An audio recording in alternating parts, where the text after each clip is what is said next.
नमस्कार, स्वागत आहे तुमचं सगळ्यांचं माझ्या किचनमध्ये. आज आपण महाशिवरात्री विशेष साबुदाण्याची खीर बनवणार आहोत. लवकरच आता महाशिवरात्री आलेली आहे, तर महाशिवरात्रीला घराघरामध्ये सगळ्यांचे उपवास असतात. पण नेहमी उपवासाला काय बरं बनवायचं हा सगळ्यांनाच पडलेला प्रश्न. तर आज आपण मस्त रबडीदार साबुदाण्याची खीर बनवणार आहोत. उपवासाला नेहमी तेच ते पदार्थ खाऊन कंटाळले असाल तर एकदा ही साबुदाण्याची खीर नक्की बनवून बघा. चला तर मग रेसिपीला सुरुवात करूया. सर्वप्रथम साबुदाण्याची खीर करण्याकरिता इथे मी अर्धा वाटी साबुदाणा स्वच्छ धुतला आणि त्याच्यानंतर अर्धा इंच इतकं पाणी ठेवायचं आहे आणि 2 तासाकरिता भिजवून घ्यायचं आहे. जास्त पाणी घातल्याने आपला साबुदाणा चिकट होऊ शकतो, त्यामुळे अर्धा इंच वर येईल इतकंच पाणी आपल्याला ठेवायचं आहे आणि 2 तास आपल्याला हे भिजू द्यायचं आहे, म्हणजे साबुदाणा छान मोकळा तयार होतो. साबुदाणा खिचडी बनवताना जसं आपण साबुदाणा भिजवतो ना, तसा भिजवला तरी चालेल. इथे मी हा मोठा साबुदाणा या वाटीने अर्धा वाटी घेतलेला होता. तुम्ही बारीक जाड कुठलाही साबुदाणा वापरू शकता. आता इथे मी खीर करण्यासाठी गॅसवर एक कढई ठेवलेली आहे. दूध खाली लागू नये म्हणून आधी आपल्याला पाणी घालून घ्यायचं आहे. आता इथे मी खीर बनवण्याकरिता अर्धा लिटर म्हशीचा दूध घेतलेला आहे. तुम्ही गाईचं म्हशीचं कुठलाही दूध वापरू शकता. आता आपण नुसतं दूध घालून घेतलेलं आहे, पाणी अजिबात घालायचं नाही. त्याच्यानंतर 2-3 केशराच्या काड्या घालून घेऊया, म्हणजे याच्याने आपल्या साबुदाणा खीरला रंग चांगला येतो. हा पूर्णपणे ऑप्शनल आहे. त्याच्यानंतर अर्धी वाटी साखर घातलेली आहे. आता आपल्या दुधाला छान उकळी आलेली आहे. आता आपण हे साबुदाणा पण घालून घेऊया. साबुदाणा शिजायला फार वेळ लागत नाही, कारण आपण हे भिजून घेतलेलं आहे. अगदी 4-5 मिनिटात आपला साबुदाणा छान शिजला जातो. त्याच्यानंतर आपण अर्धा चम्मच इतका इलायची पावडर पण घालून घेऊया. तुमच्याकडे उपवासाला इलायची पावडर नसेल चालत तर तुम्ही हे स्किप करू शकता.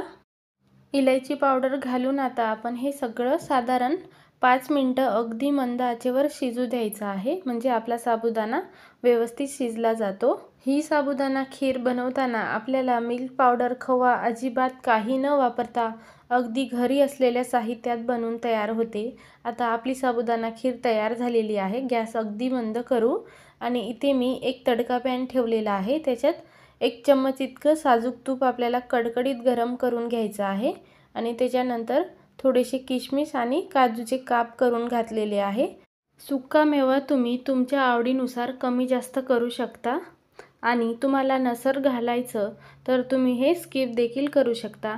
आता आपण हे चांगलं 1-2 मिनटं तुपात चांगलं परतून घेऊया. 2 मिनिटानंतर आपला मनुका टम्म फुगलेला आहे. गॅस बंद करूया आणि ही तुपाची गरम गरम फोडणी आपल्या खिरीवरती घालून घेऊया.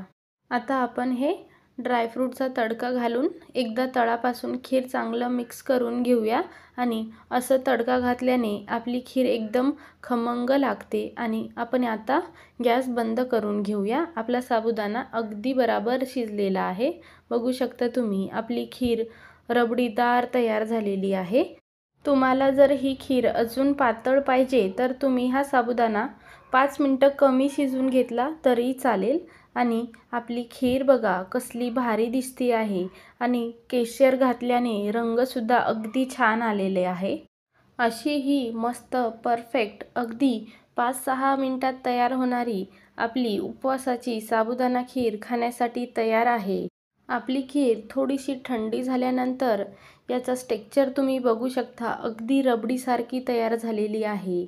ही साबुदाणा खीर बनवताना आपल्याला कुठलाही वेगळा पदार्थ न घालता किंवा खवा, मिल्क पावडर काहीही न घालता अगदी रबडीदार आणि साधी सोपी तयार होते. त्याचसोबत चवीला सुद्धा खूप चांगली लागते. तुम्ही सुद्धा ही खीर घरी एकदा नक्की बनवून बघा.